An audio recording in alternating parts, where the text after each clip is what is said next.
დღე მშვიდობისა თქვენ უსმენთ პოლიტიკას თეასიჭინავასთან ერთად ჩვენ საუბრობთ გლობალურ პოლიტიკაზე პირველ რიგში რა თქმა უნდა ქართული პოლიტიკის ჭრილში დღეს ვისაუბრებთ თემაზე პირველ რიგში რომელიც პოლიტიკურ თემებზე არანაკლებ თუ უფრო მეტად მნიშვნელოვანი არის ეს არის ჯანდაცვის პოლიტიკა და ჯანდაცვის მინისტრი მიხეილ სარჯოლაძე ყავს სტუმრად მოგესალმებით ბატონ მიშა მადლობთ გადაცემაში სტუმრობისთვის ცხადია თქვენი ესე ვთქვათ წარსული საქმიანობიდან გამომდინარე მხოლოდ ჯანდაცვაზე არ შევჩერდებით თქვენთან საუბრისას, მაგრამ მოდით მაინც დავიწყოთ ჯანდაცვით, იმიტომ რომ პრიორიტეტულია. ნებისმიერ მოქალაქისთვის შეიძლება ითქვას ერთ-ერთი მთავარი პრიორიტეტული თემა არის ეს საკითხი და მასთან დაკავშირებული კითხვები თუ პრობლემები თუ სიახლეები. აი იმ სიახლით დავიწყოთ ახლა ჩვენც ერთ-ერთი ესე ვთქვათ მასშტაბური რეფორმა, რაზედაც ახლა თქვენი უწყება აკეთებს აქცენტს ეს არის პირველად ჯანდაცვის რეფორმა, რომლის საპილოტო პროგრამა უკვე დასრულებულია. თქვენ კმაყოფილი ხართ ამ პილოტით, როგორც მოვისმინეთ თქვენი კომენტარები ამასთან დაკავშირებით, მაგრამ ჯერ მოდით არსზე ვილაპარაკოთ ამ რეფორმის რა არის, რას გულისხმობს ეს არსი. უბრალოდ რომ ავხსნათ, ეს არის დაფინანსების და შედეგზე ორიენტირებული დაფინანსების სქემის შემოღება და მოქალაქეების უფრო მეტი გამოკვლევების სპექტრის ზრდა, მაგრამ უფრო მარტივად რო აგვიხსნათ, აი რა შეცვლის მაგალითად ამ რეფორმის დაფუძნება თითოეული მოქალაქისთვის.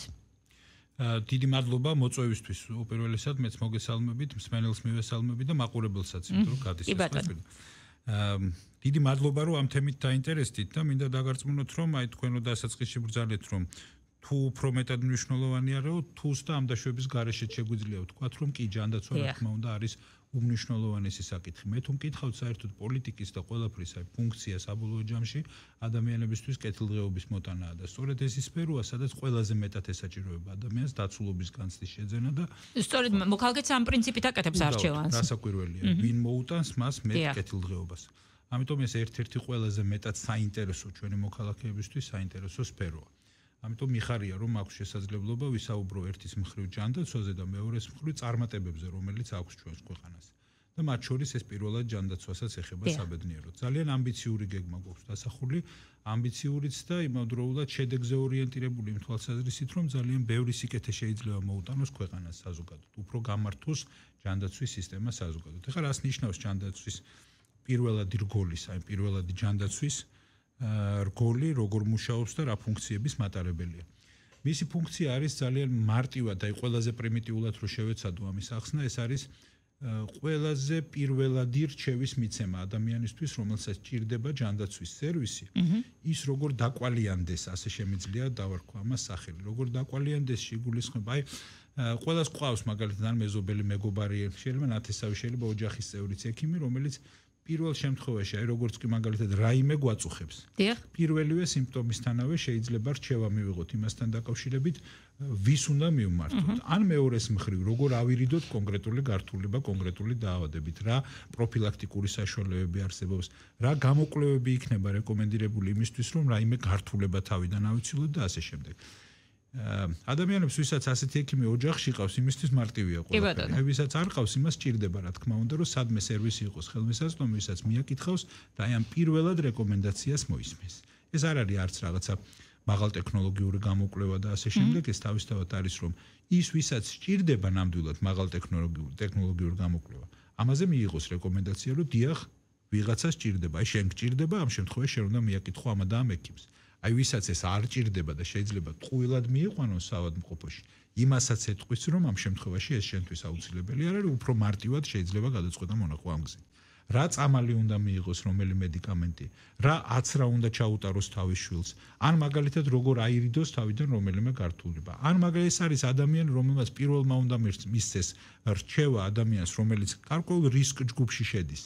რომ მაგალითად ზუზუსკიბოს კლინინგი ჩაიტაროს და ასე შემდეგ. მოკლედ, აი უპირველესი მრჩეველი, აი პირველი შემხები ასე ვთქვათ ადამიანთან, რომელსაც სურვილი აქვს რომ გაიგოს ჯანდაცვის სერვისების შესახებ ინფორმაცია, პირველი ადამიანი, ვისაც უნდა მიმართოს, ეს არის პირველადი ჯანდაცვის რგოლში მომუშავე ექიმი. იქ ხორციელდება შემდეგ დამატებითი ფუნქციები, როგორიც არის თუნდაც აცრების ჩატარება, თუნდაც გარკვეული მედიკამენტების დარიგება, გარკვეული რეცეპტების გამოწერა, ბევრი ისეთი მნიშვნელოვანი ფუნქცია, რომელიც აი კიდევ ერთხელ ვიმბობ, საყოველდღიურო ამბებია. ამიტომ ამას განსაკუთრებული როლი აქვს ზოგადად ჯანდაცვის სფეროში. თვალიად კი უნდა ვიღაცას ბუნებრივია შეუძლია პირველივე ეტაპზე ურჩიოს რა კატეგორიის კვლევა ესაჭიროება ამას, როგორ უნდა ჩავარდეს პანიკაში თუ არ უნდა ჩავარდეს, თუნდაც ეს გარემოებაც კი რასაკვირველია რომ უნდა მიაწოდოს პირველი.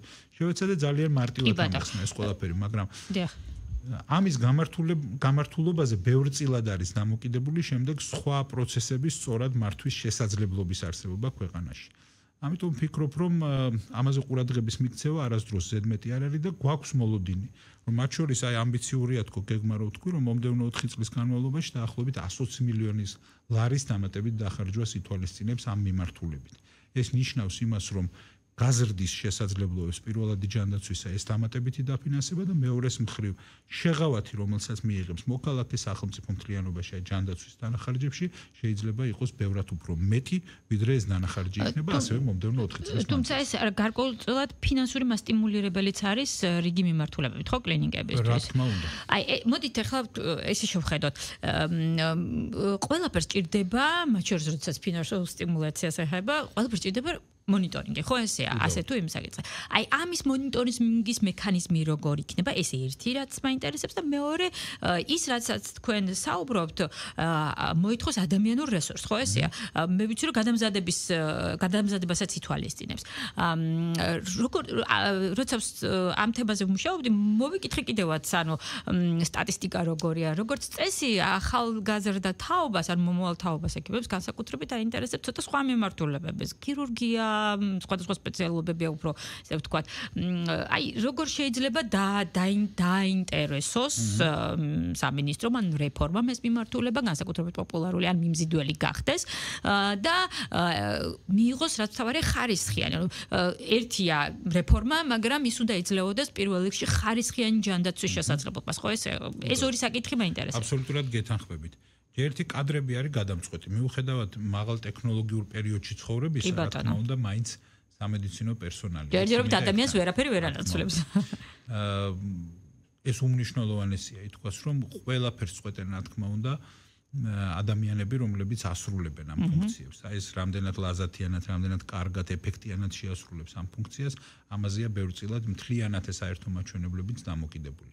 მაგრამ სისტემა უნდა დაიგეგმოს იმგვარად, რომ რაც შეიძლება მეტ ადამიანს მეტი მონდომება და სურვილი კონდეს, რომ რაც შეიძლება მაღალი ხარისხის იყოს მის მიერ მოწოდებული სერვისი. აი, ამიტომ გვაქვს იქ გათვალისწინებული ისეთი კომპონენტები, რომელიც შედეგზე იქნება ორიენტირებული. მაგალითად, ნახეთ რა არის, თავისთავად რაღაცა რაოდენობის ექიმების და ექთნების რაოდენობა ვერ უზრუნველყოფს იმ შედეგს, რომ თუ მაჩვენებლები არ გივარგა, ეს ნიშნავს, რომ რაღაც სწორად ვერ მუშაობს. ამიტომ დავფიქრდით ამაზე და გავითვალისწინეთ შედეგზე ორიენტირებული ანაზღაურების მეთოდოლოგია. ამ შემთხვევაში იგულისხმება, რომ თუ კონკრეტული მუნიციპალიტეტის მიხედვით ან კონკრეტული პაციენტების წრის მიხედვით იარსებებს თქვა წარმატებული შედეგები, მაგალითად, რომელიმე დაავადების ნაკლებად გავრცელება, პრევენცია ეფექტური იქნება, თუ არ იქნება რაღაცა გარკვეული გადაჭარბებული, ასე ვთქვათ, მედიკამენტების გამოყენება და ასე შემდეგ, ეს გაზომვადია ეს ყველაფერი, ამ შემთხვევაში ბუნებრივია ამას შეიძლება გარკვეული წამახალისებელი აამუშაოს, ეს იქნება, რა თქმა უნდა, ფინანსური ინსტრუმენტები. ამ თვალსაზრისით ვფიქრობ, რომ ეს გააჩენს თვითონ მაღალი კვალიფიკაციის საჭიროებასაც და ამ შემთხვევაში ბუნებრივია ეს უზრუნველყოფს თავისთავად თვითმოქმედი, ასე ვთქვათ, მექანიზმი ჩნდება. კვალიფიკაცია ზოგადად არის, რა თქმა უნდა, ეს ურთულესი სფეროა, განსაკუთრებით მედიცინა და განსაკუთრებით თანამედროვე ეპოქაში. ამასთანავე ესეთი ფრთიანი ფრაზაც კი გაჩნდა, რომ მედიცინა არის ის დარგი, სადაც ცოდნა ყველაზე სწრაფად ძველდება. კი ბატონო. ამას ჭირდება მუდმივად. შეიძლება ერთ დღეს ერთი იყოს, მეორე დღეს უკვე სხვა მოცემულობა. შეუძლებელია დღეს ვისაუბროთ, რომ 20 კიდე 10 წლის წინანდელი მიღებული განათლებით ეს დღეს საკმარისი აღარ არის. შეიძლება რა თქმა უნდა ფუნდამენტური ცოდნას ეს უზრუნველყოფს, მაგრამ მუდმივად განახლება ჭირდება, მუდმივად. იმიტომ რომ მიღწევები არაჩვეულებრივი მსოფლიოში, არაჩვეულებრივი შესაძლებლობები ჩნდება, რომელსაც ბუნებრივია მუდმივად ფეხი უნდა აუწყოს ყველა ექიმმა, ვინც პრაქტიკულად მუშაობს. აი, აქედან გამომდინარე, ეს ყველაფერი წამახალისებლები უნდა იყოს თავის ადგილას და რაც ყველაზე მთავარია, ჩვენ გვაქვს მიმართულება, რომელსაც ასევე ხელმძღვანელობთ, ეს უკავშირდება განგრძობად აი დიპლომის შემდგომ განგრძობად განათლებას. ეს უმნიშვნელოვანესი სფეროა, უმნიშვნელოვანესი მიმართულებაა, ოღონდ ეს არ ეხება ცალკე აღებულ პირველად ჯანდაცვას. აქაც იქნება ბუნებრივია თავისი კონკრეტული პრიორიტეტები და კონკრეტული, ასე ვთქვათ, სპეციფიკური სივრცეები განათლებისთვის, მაგრამ ეს ეხება ყველა სექტორს და ყველა დარგს თანაბრად. იქნება ეს ქირურგია თუ კარდიოქირურგი, ნებისმიერი სხვა მიმართულება, ონკოლოგია და სხვა. ეს არის უმნიშვნელოვანესი. და მოკლედ აი ასეთ პირობებში თუ ჩვენ შევძელით და გავაჩინეთ მექანიზმები, რომლის მეშვეობითაც ეფექტიანი იქნება იგივე დიპლომის შემდგომი განათლება. ეს რა თქმა უნდა გაცილებით დიდ შესაძლებლობებს გააჩენს. აქ არ შემიძლია არ აღვნიშნო, რომ აი ის ამბიციური რეფორმა, რომელიც იგეგმება მთავრობის მიერ, რომელიც ეხება მათ შორის სამედიცინო განათლებას. იქ ძალიან მნიშვნელოვანი სიახლეები იქნება, რომელიც რეალურად ჩვენს საუნივერსიტეტო განათლებას გახდის გაცილებით უფრო ეფექტიანს. ამის პოტენციალი ამ ჩანაფიქრს და ამ რეფორმას ნამდვილად გააჩნია.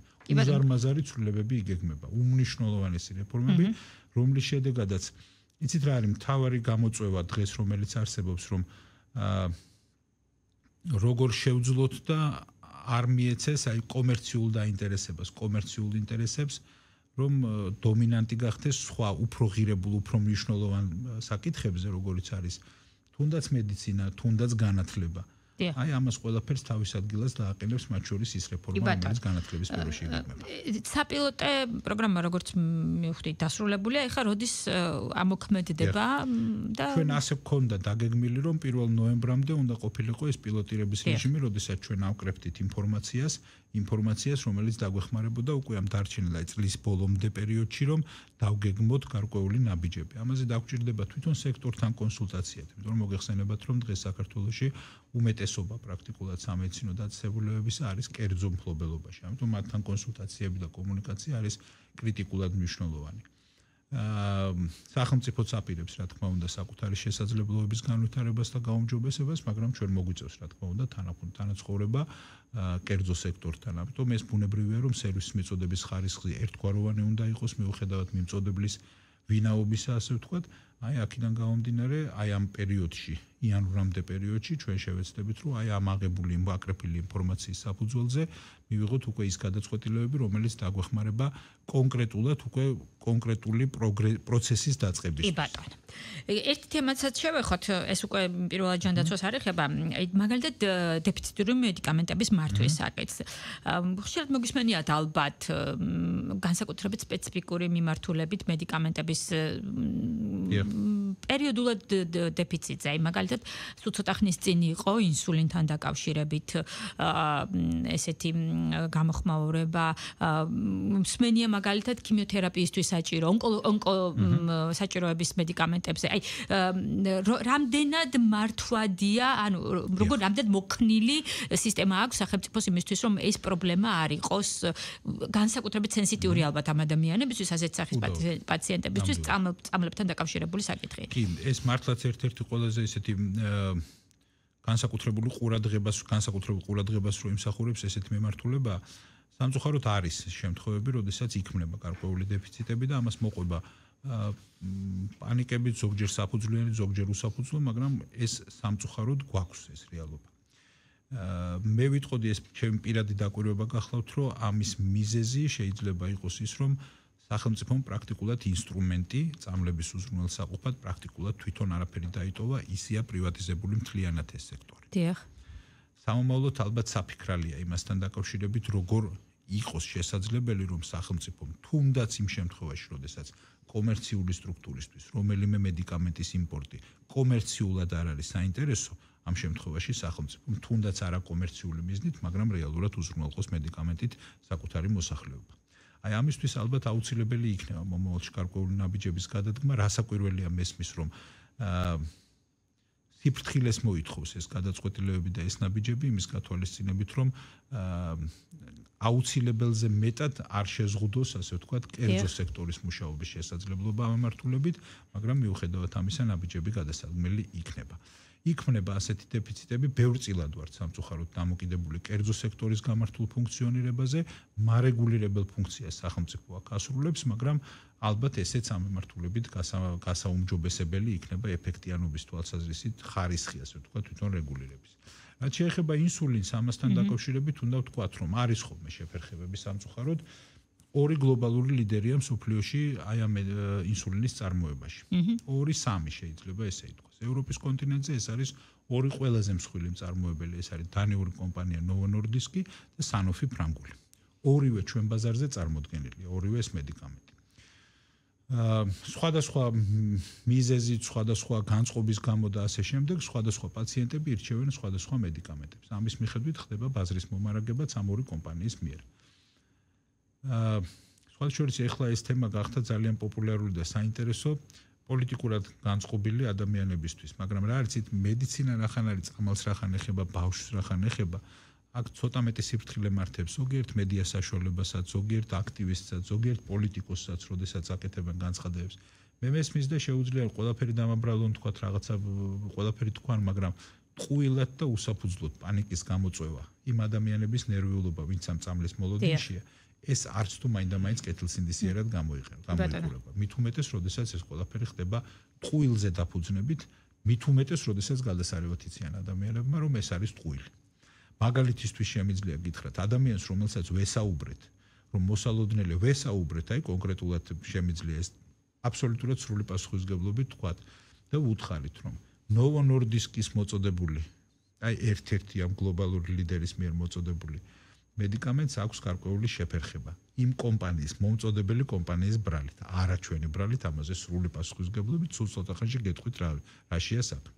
ამის ნაცვლად ფრანგული მწარმოებელი შეიძლება გამოიყენოთ და ეს მედიკამენტი მაინც მისაღებია. როდესაც ეს ადამიანი, აი მე მომდენო დღეს გამოვა დიდი ბანერით და როდესაც იტყვის, რომ რაღაცა წლების შემდეგ არ ყოფილა, რომ ინსულინის გარეშე დარჩენილიყო ბავშვიო, ეს რასაკვირველია არის სრულიად გამიზნული, ჩაფიქრებული დეზინფორმაცია.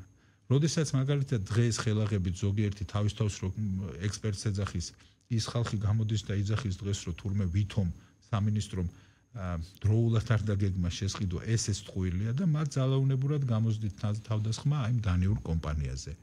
კი, სამწუხაროდ ესეა. 14 აპრილს არის გაფორმებული ხელშეკრულება. როდესაც იმ დროისთვის ჯერ კიდე დაახლოებით 6-7 თვის მარაგი გქონდა. თებერვალშია ჯერ შესყიდვების პროცედურა გამოცხადებული. ესე იგი წარმოგიდგენიათ ხო რამ პერიოდით ადრე. კი ბატონო. აი ამის შემდეგ მაისის ბოლომდე რომ უნდა მოეწოდებინა 15000 ერთეული, რომელიც დაახლოებით 6 თვის მარაგი იქნებოდა. მოგვაწოდა კომპანიამ სამწუხაროდ, მას აქვს გარკვეული სირთულეები, როგორც ჩანს. არ შემიძლია მე ამაზე ხელაღებით საუბარი და თქმა, იმიტომ რომ ეს მათი კომპეტენციაა, მაგრამ დაგვირღვიეს ვალდებულება სამწუხაროდ და მოიტანეს 15000 ნაცვლად 8000. რომელიც შედარებით მოკლე პერიოდისთვის საკმარისი აღმოჩნდა. ამის შემდეგ ბუნებრივია, რომ ჩვენ მუდმივად, აი უწყვეტად კვირა არ გასულა და ლამის დღე არ გასულა, რომ კომუნიკაცია არ ქონოდა, აბაროდის შევისება, აბა ხდება როგორ არ იყო. გვეუბნებოდნენ, რომ სხვა ქვეყნებშიც აქვს დეფიციტი და აგერ ამას წინათ თვითონ კომპანიის წარმომადგენელმა ეს ღიად თქვა საუბარში, რომ მაგალითად ევროკავშირის სახელმწიფოებისთვისაც მიწოდების პროცესში აქვს შეფერხებები. ამ ყველაფრის ფონზე რამდენჯერმე შევთანხმდით ხელშეკრულების ტექსტი გვაქვს შეთანხმებული, გაგზავნილი და 2 თვე-ნახევარია ხელმოწერილი ვერ გამოიგზავნა. ბოლოს დავადი თავი, ჩავედი, მოვითხოვე შეხვედრა და უმაღლეს დონეზე მქონდა შეხვედრა, იქაც გავმართეთ. იქაც დაგვირდნენ სამწუხაროდ დააგვიანდათ კიდევ მოწოდება და გაჩნდა გარკვეული წყვეტა ამ პერიოდში, რომელიც ჩანაცვლა კიდევ მეორე გლობალური ლიდერის მიერ. დიახ.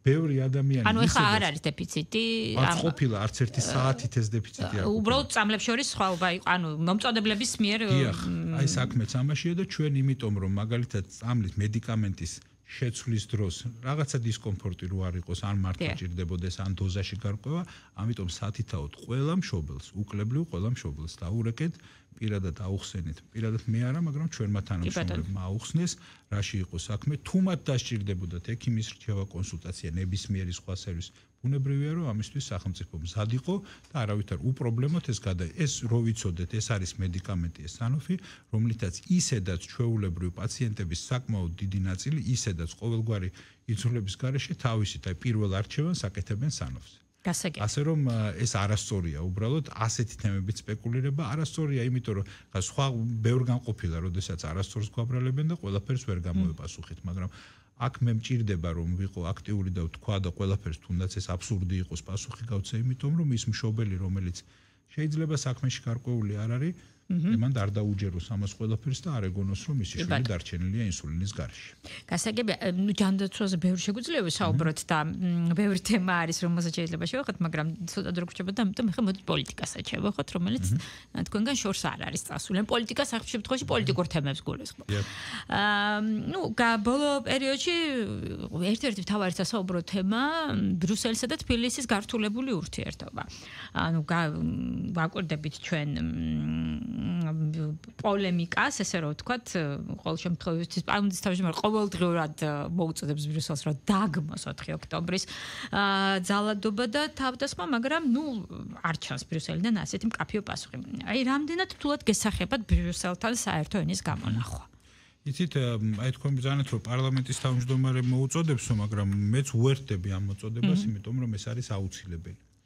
არაფრის დიდებით არ შეიძლება ჩვენ გვინდოდეს ისეთ სახელმწიფოში, ისეთ საზოგადოებაში ცხოვრება, რომელიც აი მიზანი ამართლებს საშუალებას პრინციპით ცხოვრობენ ადამიანები. არაფრით არ შეიძლება აიხსნას, რომ ის რაც ცუდია, იმას რო სახელი არ დაერქვას. არაფრით არ შეიძლება. აი რატო უჭერს ბრიუსელს ამის სახელის დარქმევა? აი ეს მოწმობს იმ გარემოებას, ამას გავბედავ და დავარქმევ სახელს, რომ გარკვეული მიკერძოება, როგორც ჩანს, გარკვეულ ბიუროკრატთა დიდ ნაწილში ასე შემიძლია ვთქვა, არსებობს.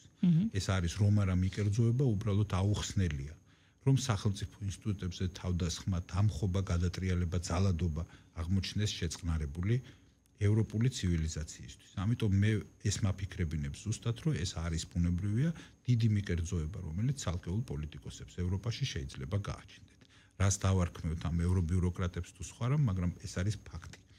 ძალიან დიდი იმედი მაქვს, სურვილი მაქვს და ეს ჩემი მრწამსია, რომ რეალურად ეს არ არის მთელი ევროპის პოზიცია. სამწუხაროდ დღეს არის. ასე ვთქვათ, გარკვეული პოლიტიკური, გავლენიანი პოლიტიკური ძალები, რომელსაც ეს ინტერესი აქვს, რომ დღეს იყოს მიკერძოებულად განწყობილი პოზიტიურად ოპოზიციის მიმართ. და თუნდაც ამას ეწირებოდეს ქართველი ხალხის ინტერესი, საქართველოს ინტერესი, სამწუხაროდ ჩვენი ოპოზიციაც ამზნის გახლავთ და რაც შეეხება საკითხს იმასთან დაკავშირებით, რომ მთელი ევროპა ასე ფიქრობს თუ არა, რასაკვირველია, რომ საბედნიეროდ მთელი ევროპა ასე არ ფიქრობს. არიან ძალები, რომლებიც ფიქრობენ განსხვავებით. კონკრეტულ ქვეყნებში მიმდინარე პროცესები მეტყველებს იმაზე, რომ არ არის ევროპაში ეს ერთგვაროვანი პოზიცია რაღაც საკითხებზე. განსაკუთრებით ბოლო ჩატარებული არჩევნები ცხადყოფს ამაზე. კონკრეტულ სახელმწიფოებში რა მიდგომებია აქვთ იმ პოლიტიკასთან, რასაც აწარმოებს ბრიუსელი? უკვე ბევრჯერ გამოჩნდა, რომ ის, რასაც ჩვენ დასაწყისში ვამბობდით, აღმოჩნდა, რომ მართალი იყო ბევრ შემთხვევაში, ძალიან ბევრ შემთხვევაში. ასე რომ რაც მალე მოხდება ამის აღქმა და გათვალისწინება, თუნდაც ევროპული ბიუროკრატიის მხრიდან, რომ გარდაუვალია, ალოგიკურია, არავის არ ჯერა თვითონ ქვეყნებში, რომ არის ზოგიერთი ქვეყანა, რომელიც მათი წარმატებას უსურვებს, მაგრამ დემოკრატიის თვალსაზრისით ან ნებისმიერი სხვა პარამეტრით ჩვენზე უკან არიან, მაგრამ და ჩამოგრჩებიან, მაგრამ მათი დემოკრატია ზოგჯერ მათ აღაფრთოვანებთ და ჩვენსაც იწუნებენ. ისეთ ქვეყნებზეა საუბარი, რომელზეც რასაკვირველია, რომ თვითონ იმ ქვეყანაში არ ექნებათ განცდა, რომ საქართველოში დემოკრატია მათზე უკან დგას. ასე რომ ეს აი ამ სიტუაციის გამოსწორება როგორ გესახებათ? მე მაინც მგონია, რომ ადრე თუ გვიან ეს ემოციის ნაწილია უკვე, იმიტომ რომ ემოციის გარდა რაციონალური გათვლა ამ ოპოზიციის, ამ ქვეყნის ოპოზიციის მხარდაჭერაზე წესით არ უნდა კონდეს ადამიანს არავის, ვინც იცის უბრალოდ რა პოლიტიკა კეთდება საქართველოში. ამიტომ ალბათ და ძალიან დიდი იმედი მაქვს, რომ ადრე თუ გვიან ეს ემოციები დაცხრება და რაღაცა ეტაპზე პრაგმატულად ყველამ იხდება, რომ დიალოგს ალტერნატივა არ აქვს. ამიტომ ქართველი ხალხის არჩევანი რაც არის, იმ არჩევანისთვის თვალის გასწორება მოუწევთ ამ შემთხვევაში ბუნებრივია, რომ ამ ხელისუფლებასთან საუბარი არის აუცილებელი. ამას ვლაპარაკობ არა იმიტომ, რომ ამ ხელისუფლებას წარმოვადგენ. ეს ამას ვამბობ, როგორც ამ ქვეყნის მოქალაქე. დიახ, ამ ქვეყნის არჩევანი გახლავთ ის, რაც არის დღეს ხელისუფლება, ამიტომ ბუნებრივია, რომ მთელ მსოფლიოს ეს არის საერთაშორისო სამართლის მთელი არსი, სხვაგვარად არც არაფერია ეს საერთაშორისო სამართალი. დიახ, რა თქმა უნდა, ამ ხელისუფლებას უნდა ესაუბროს. ამ პრაგმატიზმის ერთ-ერთი ბიძგი საფუძველი შეიძლება თუ არა იყოს მაგალითად ეკონომიკური ფაქტორი. ის გეოგრაფიული მდებარეობა, პირველ რიგში, რომელსაც ვერაფერს ვერ შეცვლის ვერანაირი პოლიტიკა, რომელშიც იმყოფება საქართველოს. საუბრობ ამ შუადიერფნის საკითხი, რომელიც ევროპისთვისაც ძალიან მნიშვნელოვანი და აქტუალურია დღეს. შეიძლება იყოს ეს ერთ-ერთი მასტიბულირებელი. იცით, ფიქრობ, რომ ეს აუცილებლად იქნება ინტერესის საგანი. სხვაგვარად შეუძლებელია. ჩვენ ვახორციელებთ პროექტებს, რომელი პროექტებიც თავისი მასშტაბით რეალურად საქართველოს მართლაც საინტერესოს ხდის. საინტერესოს ბევრი თვალსაზრისით და მათ შორის ბუნებრივია ეს უკავშირდება ეკონომიკასაც. ამიტომ ფიქრობ, რომ გვერდს ვერავინ აუვლის საქართველოს ინტერესების პატივისცემას და საქართველოს დღეს საბედნიეროდ დგას იმ პრინციპზე, რომ მისი ინტერესი იყოს ნომერი პირველი ინტერესი. ყველა საერთაშორისო ინტერესი, ყველა სხვა ქვეყნის ინტერესი ჩვენს მიერ მისაღებია, გაზიარებადია, თუ ის ბუნებრივია პატივისცემით ეპყრობა ჩვენი ეროვნული სუვერენულ ინტერესებს. სხვაგვარად შეუძლებელია უბრალოდ საერთაშორისო თანამშრომლობა. ჩვენ ვერ შევეგუებით ვერც ერთ შემთხვევაში დიდ პატარა სახელმწიფოებად დაყოფად, ან მაგალითად ვინმე სუვერენიტეტის უფრო მნიშვნელოვნად მიჩნევას, ვიდრე ჩვენი სუვერენიტეტია. ამას ვერც ერთ შემთხვევაში ვერ ვიზამთ და რაც არ უნდა ასე ვთქვათ, დიდი საჭადრაკო დაფის თვალსაზრისით და გადმოსახედიდან ვინმესთვის ეს მნიშვნელოვანი იყოს, კი რა თქმა უნდა, საქართველოს პირველ რიგში გაუფრთხილდება მის საკუთარ ინტერესს. აი, ეხლა უკვე მოახლოებულია, ყოველ შემთხვევაში გაფართოების შესახებ ანგარიში მოვისმენეთ, ეს იყო ერთ-ერთი სალაპარაკო თემა, ვიდრე ეს ანგარიში გამოგვეყნდებოდა, გამოქვეყნდა. გითხრეს, რომ საქართველოს კანდიდატის სტატუსიდან მხოლოდ სახელი დარჩა და სხვა არაფერი. კარგით, ეს ეტაპი გავიდა. ეხლა უკვე მოდის ვიზა ლიბერალიზაციასთან დაკავშირებით ანგარიში, სადაც მედიაში გავრცელებული ინფორმაციით ოპოზიციის ნაწილს აქვს მოლოდინი, რომ სურვილი უბრალოდ რომ მოხდეს ზოგადად შეჩერება ქვეყანასთან დაკავშირებით, თუმცა ბრიუსელს ნათქვამი აქვს, რომ მიზნობრივ კონკრეტულ ჯგუფებზე მოხდება გავრცელება. აი თქვენ რა მოლოდინი გაქვთ და როგორ გესახებათ ვიზა ლიბერალიზაციის აქტი? ხელისუფლება ხშირად საუბრობს, რომ ეს არის ერთ-ერთი საშანტაჟო იარაღი. ეს საშანტაჟო იარაღი იქნება თუ არა დაკიდებული დამოკლის პახვილებით საქართველოს თავზე, რომ მუდმივად ამ თემით შემდეგ როგორც თქვენ ამბობთ ხოლმე შანტაჟი მოხდეს ბრიუსელის მხრიდან. თავარი კითხვა ალბათ რაც უნდა დაისვას, ეს ის რიტორიკული კითხვაა, რამდენად სამართლიანი იქნება თუ კი ასეთი გადაწყვეტილების მიღება მოხდება. ეს ძალიან მნიშვნელოვანი კითხვაა. ყველას კარგად უნდა გვესმოდეს, ფუნქცია რა იქნება ამის. რომ მე არ მგონია, რომ რომელიმე კანდიდატ სახელმწიფოსთან შედარებით საქართველოს რომელიმე ქცევა ან რომელიმე გადაწყვეტილება არის ისეთი, რომელიც არ ვიცი, ძირს უთხრის დემოკრატიას და ასე შემდეგ. ეს მე მგონი ყველა კარგად ხვდება, რომ ეს არის უბრალოდ სიტყვის მასალად ესე აგრესიული სიტყვების სათქმელად და პოზიციის დახასიათებისთვის. ეს არის მაინც რა თქმა უნდა როგორც ჟარგონულად მიღებულია ნათქვამი, ბელეტრისტიკა, მაგრამ საბოლოო ჯამში, როდესაც საქმეზე მიდგება და საქართველოს მდგომარეობა ფასდება, ყველა ავტორიტეტული კვლევით, მათ შორის რა თქმა უნდა წამყვანი ევროპული ინსტიტუციების შეფასება. სხვა ევროკომისიის დაკვეთითაც ეს კვლევები იდება, მაგრამ არც ერთ ანგარიში ევროკომისია მას არ ითვალისწინებს. ესეთი მოცემულობა გვაქვს. როდესაც როგორ არის ცით ფაქტებია ყველაფერზე მნიშვნელოვანი. მესმის რომ აი ეს თუნდაც ეს ცუდი ნათქვამები მასთან დაკავშირებით, რომ აღქმების საუკუნეში ცხოვრობთ ასე შემდეგ ეს არ ნიშნავს იმას აღქმების საუკუნეში რომ ცხოვრობთ, ეს რომ ითქვა, არ უნდა ნიშნავდეს უფრო სწორად რომ აღქმამ ჩაანაცვლოს ფაქტი. და ტყუილმა აღქმამ ჩაანაცვლოს ის რაც რეალობა და სინამდვილეა, რაც სიმართლეა. აი ამ ფონზე განსაკუთრებულად მწვავედ მესახება, მათ შორის ასეთი დამოკიდებულება, როდესაც ფაქტის მიღმა და ფაქტის გვერდისავლით ხდება ფაქტთან შეუსაბამო აღქმების დამკვიდრება. აი ზუსტად ამაში გამოიხატა, როგორ სამართლის უზენაესობის პრინციპით თუ წინ მივდის ქვეყანა, თუ მაგალითად სიტყვის თავისუფლებაზე და მის შეზღუდვაზე გვესაუბრებიან ოპოზიციური არხებიდან, რომლებიც მრავლად არიან საქართველოში, ხო, რომელიც აშკარად დაუფარავად და პრაქტიკულად დეკლარირებულად ტირაჟირებენ იმ აზრს, რომ რეალურად ისინი არიან დიახ პროპაგანდისტული მედიაა იმ თვალსაზრისით, რომ ისინი ემხრობიან კონკრეტულ პოლიტიკურ ჯგუფებს. აი ესეთ ფონზე განავისთვის შეიძლება დაიჯერებოდეს ეს ამბავი, რომ მაგალითად საქართველოში მედია შეზღუდულია. ეხლა ის რომ მაგალითად რომელიმე არხს თუ ფინანსური პრობლემა შეექმნა და ისიც გასაგები მიზეზების გამო შეექმნა და ხელისუფლება იმას ფინანსურად არ დაეხმარა, ამას უბრალოდ ჩამოართმევს ხელისუფლებას რაიმე მინუსად. ესეც არ შეიძლება. მოკლედ ამ ყველაფრის ფონზე ნათელია საქართველოს რეალურად პროგრესირებს. პროგრესირებს სწორი მიმართულებით, მათ შორის ევროპული სტანდარტებით ვითარდება. კი, ეს ასეა. ამის ეს უბრალოდ შეიძლება ხელსაყრელი არ არის დღევანდელი ოპოზიციისთვის, ეს ხელსაყრელი არ არის გარკვეული ბიუროკრატიული მასისთვის ბრიუსელში, სტრასბურგში, ეს სამწუხარო რეალობა.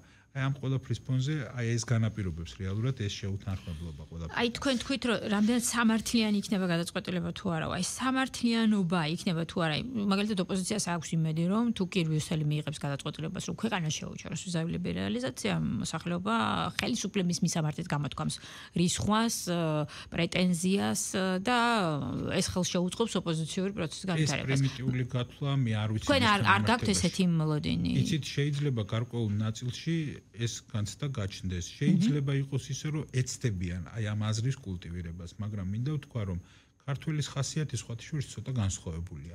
მას ასე შანტაჟით ლაპარაკი მაინდა-მაინც სასიამოვნოდ არ მიაჩნია. ამას სხვათა შორის საბჭოთა კავშირის დროს ცდილობდნენ რუსეთის მმართველობის დროს მე-19 საუკუნეში ცდილობდნენ ასეთი მეთოდებით, მაგალითად ხალხის ეგზეკუციის პირობებში, რომ რომელიმე პოლიტიკურ ერთეულზე გაენაწყენებინათ. ეს არ არის ახალი ინსტრუმენტი, მაგრამ ქართველების შემთხვევაში ეს უკურეაქციებს იღებს ხოლმე და ასეთ შემთხვევაში თუ ამას ანგარიშს გაუწევენ, ამას მიაქცევენ ყურადღებას, ვფიქრობ, რომ მით მალე მოხდება პროცესების ნორმალურ კალაპოტში ჩაყენება. დიდი მადლობა ჯანდაცვის მინისტრი მიხეილ სარჯულაძე პასუხობდა ჩვენს კითხვებს. მე ამით გამშვიდობები და გამშვიდობებით ზუსტად ერთი კვირით ჩვენ ზუსტად ამ დროს შევხვდებით ერთმანეთს ამავე ტალღაზე.